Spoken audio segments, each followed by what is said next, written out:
구약성경 느헤미야 1장 첫 절부터 마지막 11절까지입니다. 느헤미야 1장 1절부터 11절까지 다같이 한음성으로 읽겠습니다. 시작. 하가랴의 아들 느헤미야의 말이라. 아닥사스다 왕 제20년 기슬르월에 내가 수상궁에 있는데 내 형제들 가운데 하나인 하나니가 두어 사람과 함께 유다에서 내게 이르렀기로 내가 그 사로잡힘을 면하고 남아있는 유다와 예루살렘 사람들의 형편을 물은즉 그들이 내게 이르되 사로잡힘을 면하고 남아있는 자들이 그 지방 거기에서 큰 환난을 당하고 능욕을 받으며 예루살렘 성은 허물어지고 성문들은 불탔다 하는지라.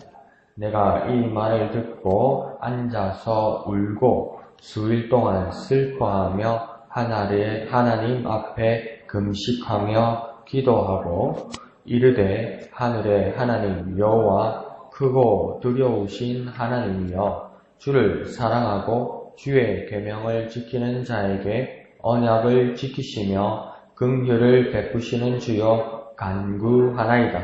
이제 종이 주의 종들인 이스라엘 자손을 위하여 주야로 기도하오며 우리 이스라엘 자손이 주께 범죄한 죄들을 자복하오니 주는 귀를 기울이시며 눈을 여시사 종의 기도를 들으시옵소서. 나와 내 아버지의 집이 범죄하여 주를 향하여 크게 악을 행하여 주께서 주의 종 모세에게 명령하신 계명과 율례와 규례를 지키지 아니하였나이다.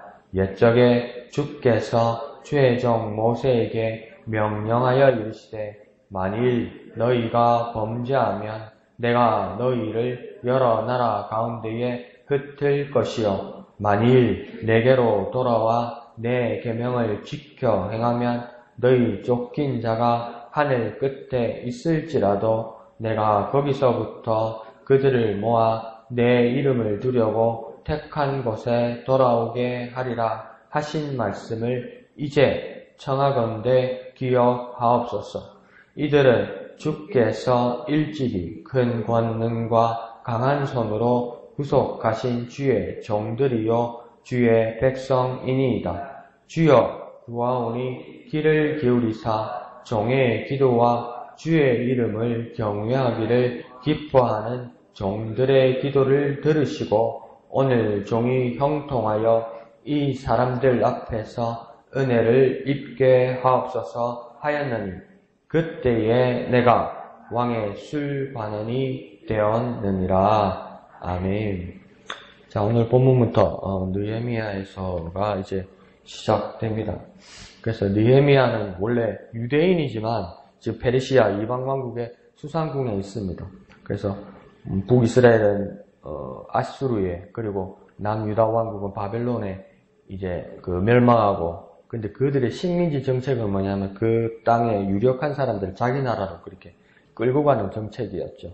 그래서 그게 나중에 이제 바벨론, 바사, 바벨론, 그다음 메디아, 바사 이런 왕국에서 계속 이어져서 그 식민지를 살게 되면서 유대인들은 예기치 않게 이제 식민지 사람에서 난민이 되고 이민자가 되고 그게 완전 익숙해져서 그 나라 사람처럼 살 수 있는 그런 환경이 되었던 겁니다. 그래서 오늘 본문을 보면 느헤미야는 그 궁정의 공무원처럼 그렇게 지냈던 것 같습니다. 그러니까 표면적으로는 식민지처럼 그 가족들이 시작되었어도 지금은 표면적으로는 안정되고 별 문제 없이 외국 나라에서도 기득권을 가지고 그 나라의 시민권자처럼 그렇게 고위 공무원으로 살 수 있던 그런 환경에 있었던 것입니다. 그런데 오늘 2절 3절을 보면 그의 형제 중에 한 사람이었던 그 하나니가 자기의 고국인 고향 유대 땅 예루살렘에 갔다 온 그 보고를 들으면서 그 위기를 느끼게 됩니다. 유다와 예루살렘에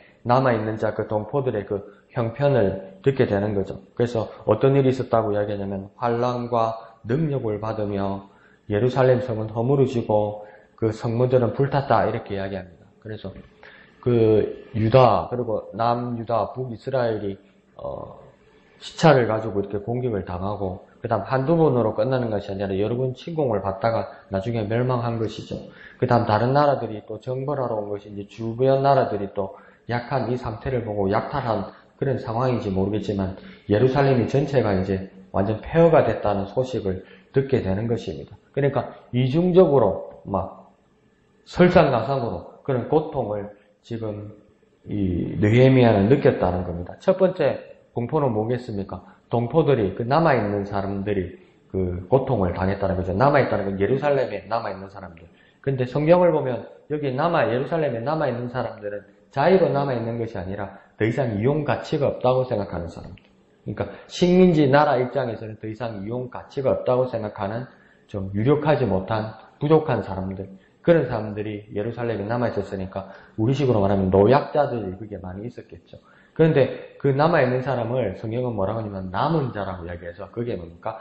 멸망하지 않고 죽지 않고 그 그루터기와 뿌리가 남아있던 사람이라고 이야기해요. 그러니까 세상이 보는 눈과 그 유력자들이 보는 눈과 하나님이 보는 눈이 다르죠.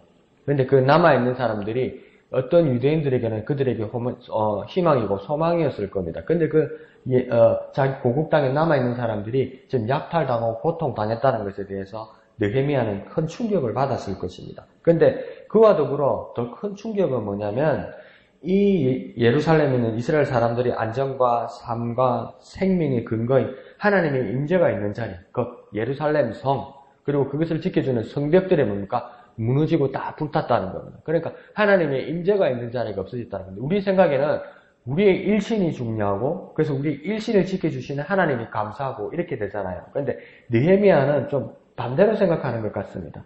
우리 동포들, 우리의 삶도 중요하지만 우리의 동포의 삶의 그 근거가 누구냐는 겁니다. 하나님인데 하나님의 임재가 있는 곳이 무너지고 사라지게 됐으면 하나님이 더 이상 이들과 우리와 함께하지 않는가. 그러니까 누굴 첫째로 보는 겁니까? 그 느헤미야 같은 경우에는 아직도 배우고 남은 게 있어서 하나님이 더 첫째라고 생각하는 거죠. 근데 우리는 우리의 본능은 우리의 이성은 그러니까 우리가 배운 것은 우리의 의지는 하나님이 첫째라고 배워요. 그런데 우리의 감정은 여전히 뭐냐면 나에게 애착이 가요. 그 사이에 죄가 끼어드는 거거든요. 우리한테. 그러니까 우리가 배우고 우리의 의지는 하나님이 첫째예요. 그런데 우리의 감정은 내가 첫째예요. 근데 그걸 뭡니까? 이겨내려고 막 그것을 다시 찾아가려고 하는 것이 그리스도인의 모습이고 참 그리스도인의 모습이고 오늘 느헤미야에게도 뭡니까? 더 큰 충격은 하나님의 임재가 사라진 것. 하나님의 임재가 있는 곳이 무너진 것. 그것이 더 큰 충격이었다는 겁니다. 그러니까 멀리 있어도 떠나 있어도 여전히 유대인이라는 것에서 느헤미야의 정체성의 근간을 흔드는 큰 사고였다는 겁니다. 그래서 느헤미야에게 충격이었다는 거죠. 그래서 4절에 보면 그래서 느헤미야가 이런 반응이 일어나는 겁니다. 이 소식에 일어서지도 못하고 주저앉아서 울고 며칠 동안 금식하고 기도했다 이렇게 이야기하는 겁니다.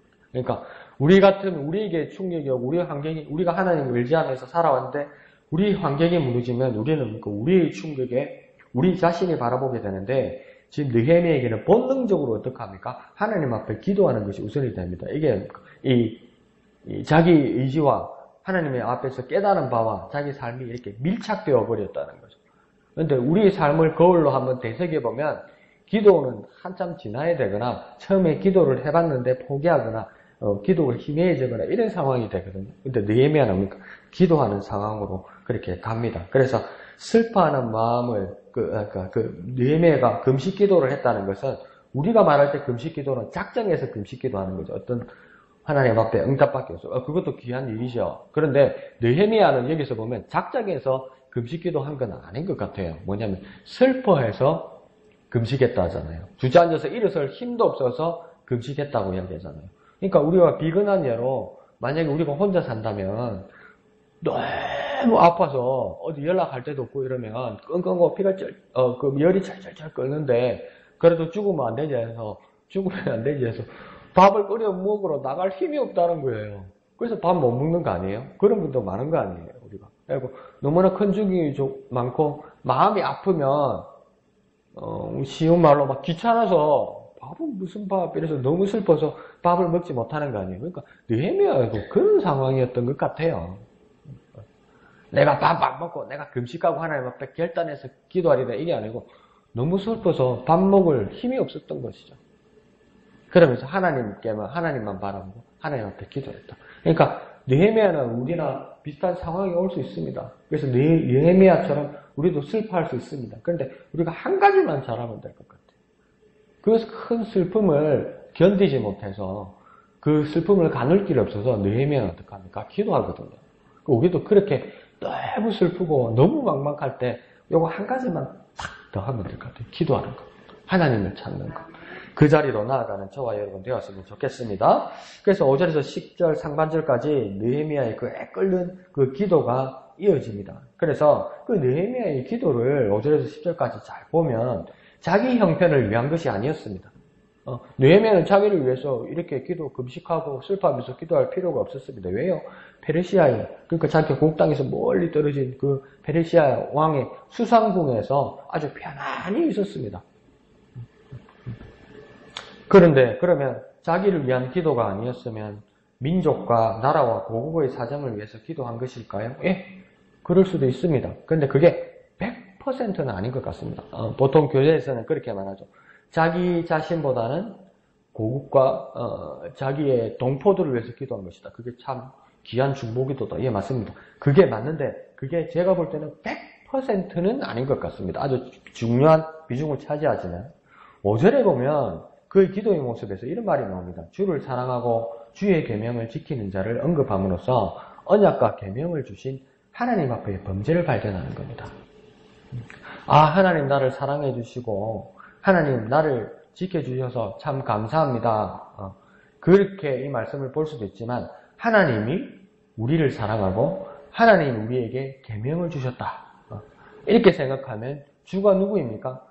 우리보다는 하나님이 되는 거죠. 그러니까 하나님 앞에서의 모습을 발견하고 하나님을 향한 애끓는 마음 때문에 그렇게 기도가 시작되었다는 겁니다. 그러니까 우리의 순서들이 우리의 의지와 우리의 감정이 하나가 되어서 우리의 깨달음이 우리의 삶이 하나가 되어서 하나님을 첫째로 올리는 우리의 삶의 훈련이 시작되어야 된다는 겁니다. 하나님이 나한테 잘해주시니까 감사하고 내가 하나님을 붙들어야 내가 잘 살고 내가 행복하고 내가 구원받고 이게 맞는데 저도 완벽하게 가지는 못했는데 그 세계가 있는 것 같아요. 나보다도 하나님 이게. 그래서 어느 영성가는 아주 매정하게 말합니다. 이 단계까지 올라오지 못한 많은 그리스도인이 있는데 그런 사람들이 내가 훈련하는 것을 권하지 않는다. 책 읽으면서 기분 나쁘더라고요. 왜 그렇습니까? 내가 거기까지 가지 못했으니까.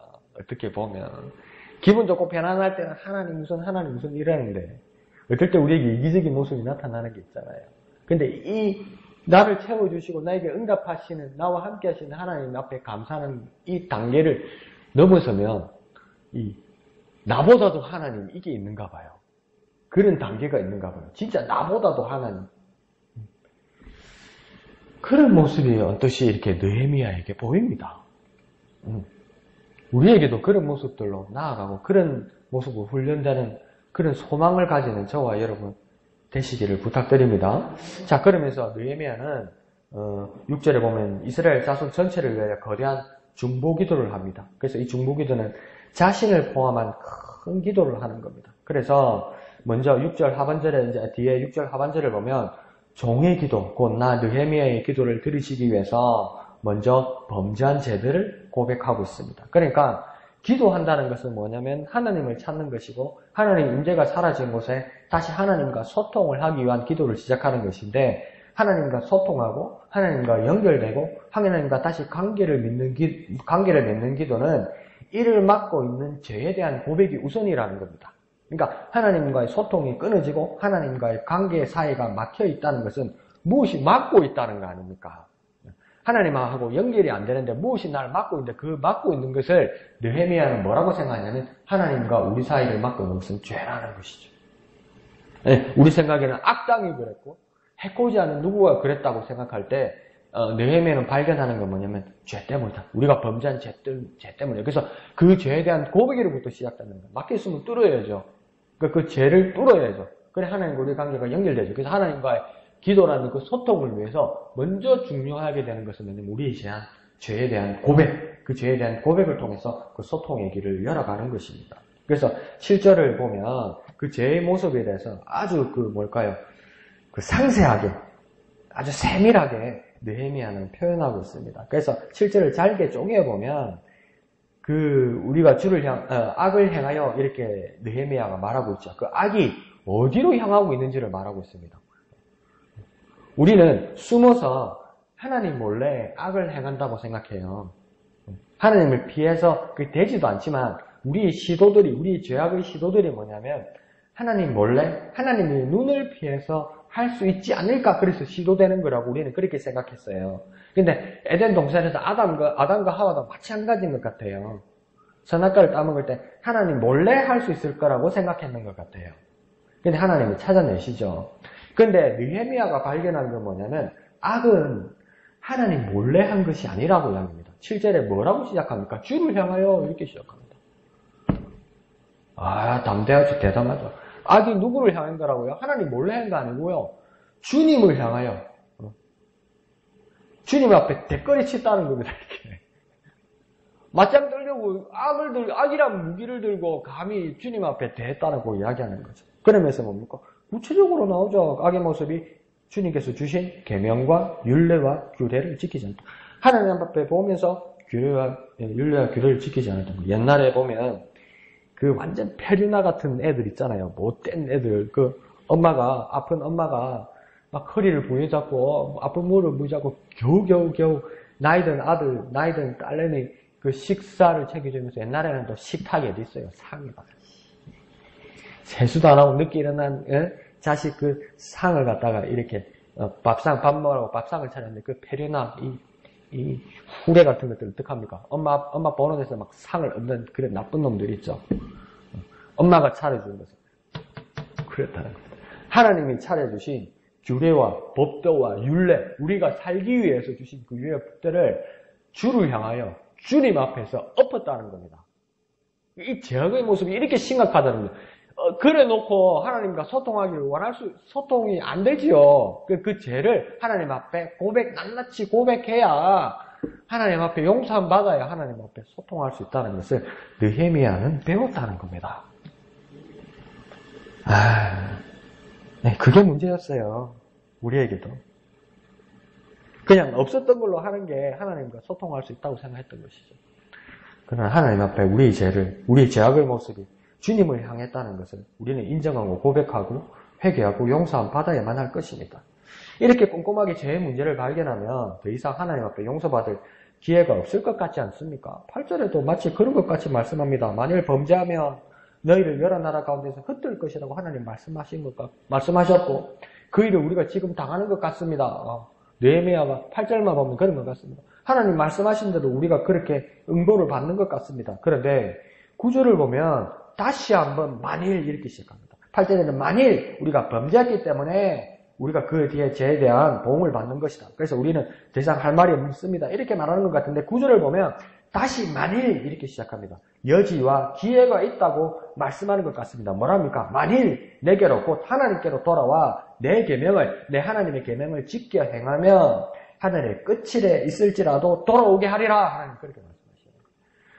하나님의 마음은 진짜 그 깊이를 잴 수 없는 바다와 같고 위를 올려봐도 볼 수 없는 그 하늘과 같은 겁니다. 그러니까 하나님의 마음이.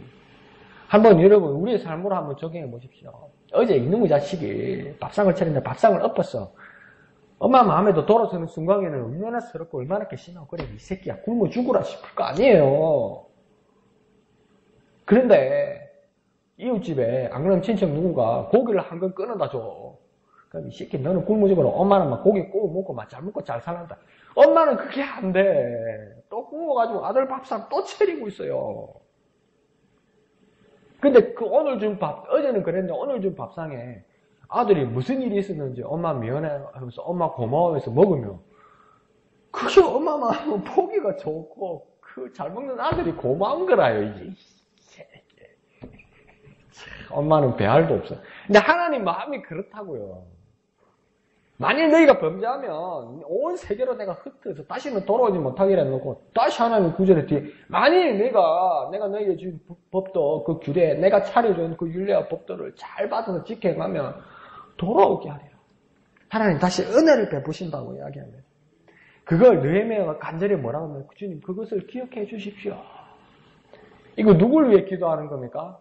백성들을 위해서 기도하고 있습니다. 자기를 위한 것이 아니에요. 하나님의 마음을 얼마나 헤아리고 있는 겁니까? 하나님, 내가 그렇게 약속하신 하나님의 약속을 하나님 내가 기억하고 있으니 하나님도 그렇게 말씀하신 것을 기억해 주십시오. 나는 하나님 마음을 알고 있습니다. 이렇게 이야기합니다. 정말 영성이 높은 단계는 하나님 마음을 알고 있는 것 같습니다. 이렇게 하면 하나님을 이용할 수 있다는 것은 하급이고 하급이라도 있으면 다행이고 근데 그보다도 더 하나님 마음을 알아서 하나님을 붙들고 하나님의 가실 길을 알고 있어서 하나님에게 말씀하고 기도하는 것 그것이 가장 높은 단계인 것 같습니다. 11절에는 그 기도를 들어달라고 마무리 기도를 하고 있는데 11절에 보면 그 기도라는 말이 두 번이 반복됩니다. 그 기도란 말이 같은 말 같은데 잘 살펴보면 앞에는 어떤 기도라고 이야기하냐면 종의 기도 그래놓고 뒤에 기도란 말에는 같은 말 같은데 어떤 기도라고 이야기하면 종들의 기도 이렇게 말합니다. 그러니까 앞에 종의 기도는 누구의 기도이겠습니까? 저의 느헤미야의 기도, 그 대표 기도와 종들의 기도는 이스라엘 무리들의 그 기도들, 합심 기도들이 하나 되게, 같이 되게 들어달라고 이렇게 이야기하는 겁니다. 하나님 내가 대표로 기도하는데 하나님 내 기도뿐만 아니라 이스라엘 모든 백성들이 하나님 앞에 하나가 되어 합심하여 기도하오니 하나님 그 기도를 들어주시옵소서. 이렇게 기도하는 거예요. 막 어느 잔치나 집안에 큰 대수상 행사가 있는데 막 각자의 의견을 막 찢고 뽑고 싸우면 그게 부모나 큰 어른 입장에서 보기가 얼마나 불편하고 힘들겠습니까? 그런데 그 가족들이 화해하고 하나가 되어서 큰 잔치에 어머니 아버지 앞에 인사에 하루에 큰 절을 하면 그 절을 받는 인사받는 그 부모님이 얼마나 기쁘겠습니까? 이거 다 같은 거예요. 범죄하여서 4분 5일 되어서 하나님 백성 이스라엘이 다 흩어졌는데 그 책임자 리더가 하나님 앞에 나오려고 그러고 그리고 그들을 다 모두를 이끌어서 하나 되어서 합심하여서 하나의 마음이 되어서 하나님 앞에 나올 때 하나님은 어떻게 기쁘시지 않고 하나님께서 어떻게 그 기도를 들으시지 않고 어떻게 응답하시지 않겠냐는 거예요. 그러니까 하나님 앞에서 자녀된 우리의 모습으로 하나님의 백성으로서 이 합심되는 기도, 하나가 되는 기도가 얼마나 중요한지 모른다는 겁니다. 더 구체적으로 말해볼까요? 하나의 기도의 제목을 가지고 우리가 다 같이 하나의 마음을 모두어서 기도하는 것이 얼마나 중요한지 모릅니다. 그러니까 교회 없이 기도하는 건 좀 약합니다. 내가 알아서 기도하는 건 하나님 들었을 수도 있지만 약합니다. 하나의 기도를 가지고 다 같이 기도할 때 하나님이 기뻐하셔서 받으신다는 거예요. 와, 이 기도 하나 가지고 나를 향하여 이렇게 하나가 되어 있구나. 어떻게 집안의 어른들도 사람들도 어른들도 들어주시고 기뻐하시는데 하나님이 어떻게 기뻐서 듣지 않으시겠냐는 겁니다. 그러니까 이 종의 기도와 종들의 기도를 들으시옵소서. 그래서 기도는 능력입니다. 그리고 합심하는 기도는 하나님께서 기뻐 받으십니다. 그래서 능력의 기도자들, 능력의 합심 기도자들, 중보 기도자들 되시기를 부탁드립니다. 그래서 11절 끝에는 하나님의 기도를 들으신 표적의 그 첫 단계가 나타납니다. 이제 느헤미야가 공직을 얻게 됩니다. 맨 끝에 왕의 술관원이 되었다 이렇게 이야기합니다. 그래서 술관원이 뭐지? 별것 아닌 것 같고 아주 작은 자리인 것 같지 우리가 느끼지기도 하지만 이걸 한번 생각해 보십시오. 마치 수년 동안 가뭄에 이스라엘에 그 비가 내리지 않는데 엘리야가 비를 주시기를 간절히 기도했어요. 그러니까 몇 번을 찾아가 보다 하늘에 아무 징조가 없었는데 그의 종 게하시가 나중에 한마디 합니다. 손바닥만한 구름이 하나 보입니다. 그렇게 얘기해요. 그때 엘리야는 그러니까 그게 응답이라고 믿어요. 큰 비가 오려면 큰 구름이 와야 될 것 같잖아요. 그런데 손바닥만한 구름 하나 보면서 그걸 뭡니까? 엘리야는 믿음으로 받아들여요. 그러니까 그 뒤에 큰 비가 따릅니다. 마찬가지로 우리가 간절히 기도했고 합심하여서 기도하였다면 하나님이 주시는 작은 표적들이 있을 겁니다. 이것 가지고 될까? 그냥 작은 표적들이 있을 겁니다. 그런데 그것을 붙들고 믿고 이것이 하나님이 주신 표적이라고 받아들이기 시작하면 이제 큰 비와 같이 역사하실 하나님을 확신하는 우리의 믿음을 보이는 겁니다. 하나님이 보여주시는 작은 그것 하나, 그래도 그것이 하나님이 주신 것이라고 믿으면 그것을 통해서 하나님께서 역사하시는 겁니다. 겨자씨만한 믿음 같을지라도 새가 깃들게 되는 이곳에서 저곳으로, 이 산에서 저 바다로 옮기는 그 큰 믿음으로 변하시는 것은 우리의 소관이 아니라 하나님의 능력이라는 겁니다. 그렇게 기도의 삶, 믿음의 삶을 살아나가는 저와 여러분 되시기를 거룩하신 예수님의 이름으로 축원드립니다. 기도하겠습니다. 거룩하신 하나님 아버지 은혜를 감사합니다. 느헤미야의 눈물과 그 기도를 바라보게 됩니다. 우리 또한 하나님 마음을 깨달아 하나님이 우선이 되어 기도할 수 있는 우리가 되게 하여 주시옵소서. 하나님을 따라 하나님의 뜻을 따라 하나가 되어 합심하여 기도하는 우리 목양의 귀한 지체들 되게 축복하여 주시옵소서. 모든 것을 감사드리며 거룩하신 예수님의 이름으로 간절히 기도하옵나이다. 아멘. 지금 기도하실 때에 진의 지역을 위해서 기도해 주시고 특별히 우리 목양교회가 하늘나라의 씨앗이 되고 영혼을 사랑하고 또 전도하는 귀한 능력의 삶을 살 수 있도록 우리 목양교회를 위해서 또 우리를 위해서 기도해 주시기를 부탁드립니다. 오늘 밤 9시 금요기도를 위해서 기도해 주시고 함께해 주시기를 부탁드립니다. 토요일 예배당회와 식당 사역자들을 위해서 기도해 주시기를 부탁드립니다. 주일 찬양대와 특별히 말씀을 전하시는 담임 목사님을 위해서 더욱 기도해 주시기를 부탁드립니다. 큐티나는 모임과 오후 예배를 위해서도 기도해 주시고 함께해 주시기를 부탁드립니다. 그리고 우리 연약한 지체들을 위해서 또 기억하시고 기도해 주시기를 부탁드립니다. 2019년 기도의 제목들을 가지고 또 중보 기도해 주시기를 부탁드립니다. 어제 조금 섭섭한 그 뉴스들이 있었죠. 북미 회담이 그렇게 결렬되었습니다. 하나님의 뜻을 발견하도록 우리가 노력합시다. 느헤미야는 국난의 그 위험에서 기도하지 않고 하나님 앞에 우리가 범죄했기 때문에 그랬다고 그렇게 발견하게 됩니다. 이게 나라의 문제고 내 문제 아닌 것 같고 세계 문제인 것 같고 남의 나라 문제인 것 같을지라도 이것이 움직이지 않은 것, 그것이 내가 기도가 부족하지 않았나 한번 생각해보고 이것을 다시 움직일 수 있는 방법은 무엇인가 하나님 앞에 우리가 기도하는 것이라고 그렇게 소망을 가지고 한번 기도해 봅시다. 아우 지루하게 왜 이렇게 가냐. 지루하게 오래가는 그 시간 동안 우리의 기도는 쌓이게 될 겁니다. 우리는 더 주님께 가까이 나아가게 될 겁니다. 그래서 나라를 위해서 북미 회담과 우리 남북 간의 모든 관계를 위해서 그렇게 하나님 앞에 기도하는 저와 여러분 되시기를 부탁드립니다. 그리고 각자의 기도의 제목을 가지고 이 시간 다 같이 기도하도록 하겠습니다. 기도하겠습니다. 거룩하신 아버지 하나님 은혜를 감사합니다.